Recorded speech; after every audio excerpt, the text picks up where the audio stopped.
Everyone, this is आंचल। आज हम करेंगे एक ऐसा टॉपिक जो कि आपके एग्ज़ाम पर्सपेक्टिव से बहुत इम्पॉर्टेंट टॉपिक है। तो कभी आपने सोचा है कि आपके सेल्स के अंदर जो सेल साइकिल चलती है उसको कंट्रोल कौन करता है? तो आंसर है आपका सीडीकेस। अब ये सीडीकेस क्या होते हैं? Cyclin dependent kinases. ये कुछ ऐसे टाइनी प्रोटीन्स हैं जो कि इंजन की तरह काम करते हैं सेल साइकिल के लिए, जो कि फर्दर डिसाइड करेंगे कि सेल जो है वो ग्रो करेगा, रेप्लिकेट करेगा या फिर डिवाइड करेगा।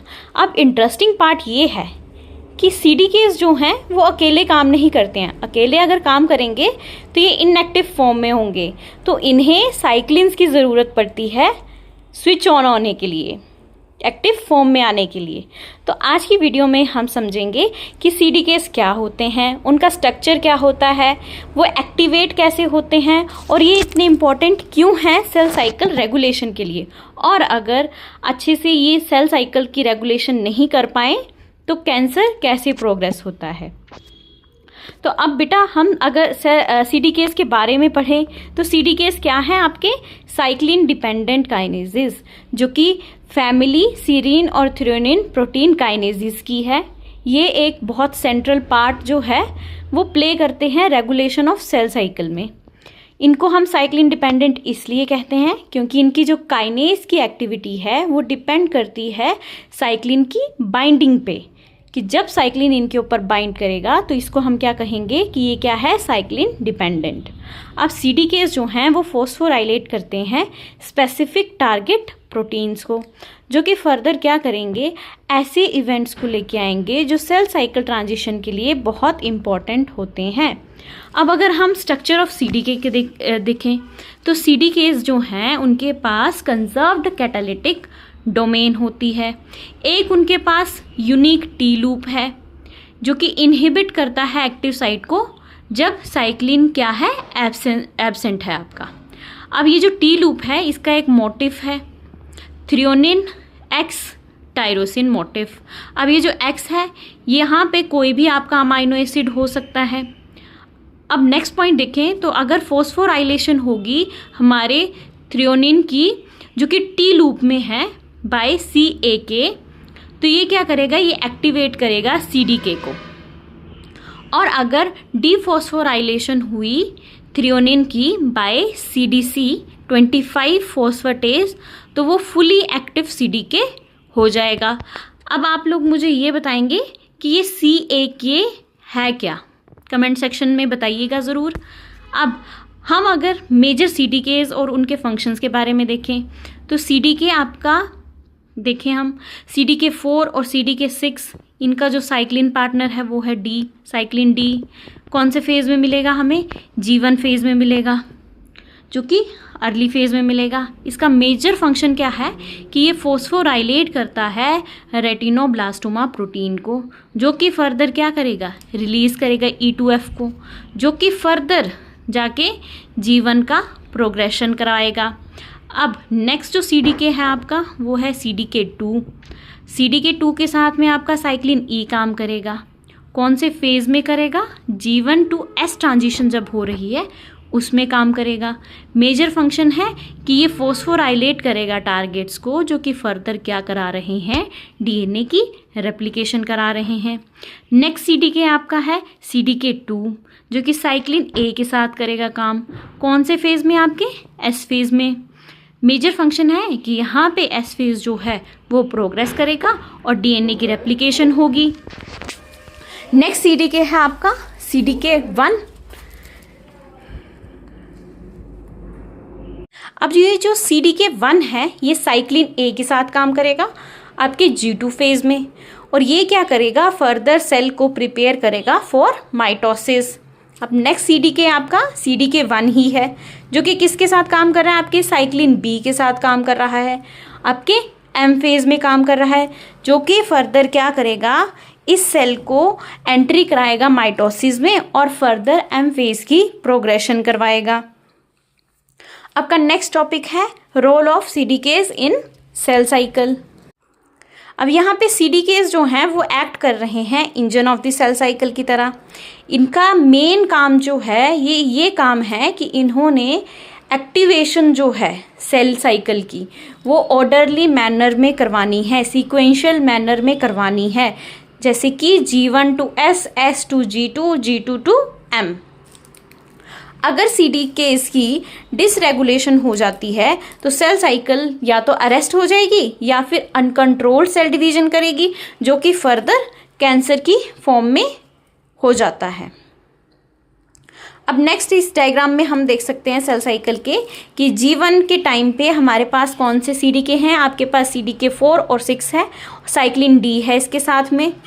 अब नेक्स्ट जब हमारा CDK 2 साइक्लिन E और A है तो आपका कौन सा ट्रांजिशन हो रहा है, G1 to S and S phase की हम बात कर रहे हैं।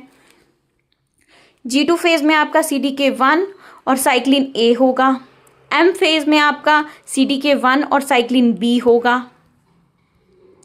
नेक्स्ट एक्टिवेशन देखें हम CDK की, तो CDK जब अकेला होगा तो कैसा होगा, इनएक्टिव फॉर्म में होगा, साइक्लिन आएगा। तो जब ये दोनों साथ में मिलेंगे तो ये एक्टिव साइक्लिन CDK कम्प्लेक्स बनाएगा। तो साइक्लिन की बाइंडिंग प्लस फॉस्फोराइलेशन होगी कहाँ पे, आपके टी लूप में। टी लूप में भी कहाँ पे होगी बेटा, थ्रियोनिन में होगी।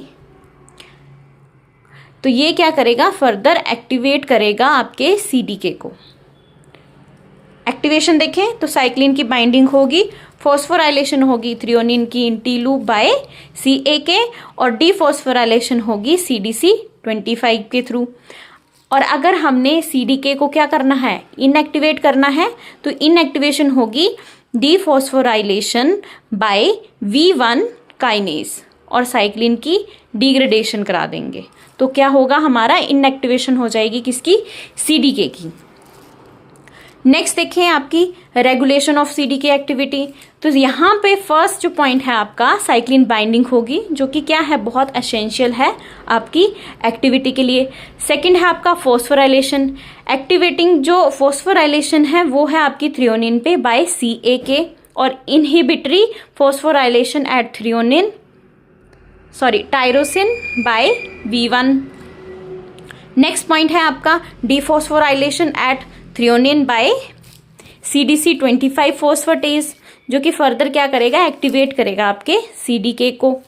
नेक्स्ट है आपकी साइक्लिन सिंथेसिस होगी और डिग्रेडेशन होगी।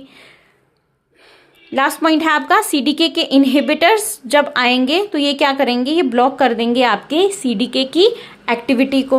अब CKI फैमिली में हमारी दो फैमिलीज हैं, इंक 4 फैमिली, और इसके मेंबर्स होते हैं आपके P16 ink 4A, P15, P18 and P19। इनका फंक्शन क्या है कि ये इनहिबिट करेंगे CDK 4 एंड 6 को।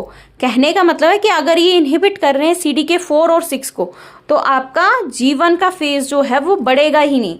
अगर G1 का फेज आगे नहीं जाएगा तो फर्दर सिंथेसिस नहीं होगी, तो सेल साइकिल क्या है, वहीं अरेस्ट होगी।